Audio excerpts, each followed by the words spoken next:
I am 24, got cheated on, but I regret my revenge. I got cheated on by my girlfriend of 4 years with a one-night stand. She ended up getting pregnant, and I thought it was mine until she confessed everything. She confessed one night while we were just cuddling. I has my suspicions, but I guess she couldn't resist the guilt. She started begging and telling me that she cut him off and everything. You know the drill. It destroyed me, but she only told me a couple days later that the baby wasn't mine. That's when I lost it. She started begging and crying again, and after days of her just trying to keep me to stay with her, I told her that I would stay at only one condition. The condition was that she would have to get an abortion. She agreed and went through all the steps to get it.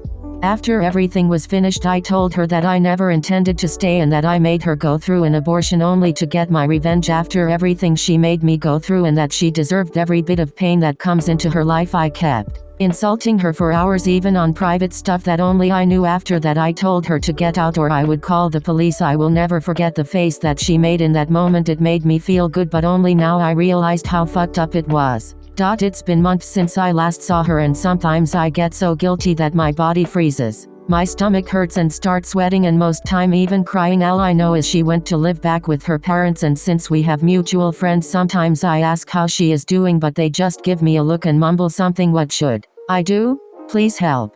The story is more complex, but I tried to keep it as short as possible. First wife.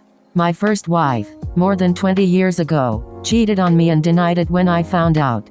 I was homesick from work one day and the phone rang. Nothing out of the ordinary. We constantly had loan places calling. My then wife was constantly getting payday loans because she couldn't manage money to save her life. So I answered. The gut on the other end asked for my wife by name, which wouldn't have been weird if we didn't have an unlisted number. I kindly told him she was not home from work quite yet and asked if I could take a message, still thinking it was a collection call. The man gave me his name and then proceeded to ask if I was her roommate. When I told him I was her husband, his exact words were, "Oh shit, she didn't tell me that." Needless to say, we had a talk when she got home. I mentioned we had an unlisted number. Cell phones were still not widely used back then, so we only had the landline. She could not explain her way out of it. The way she stammered and tripped over her words gave away the fact that she was lying about not knowing who he was.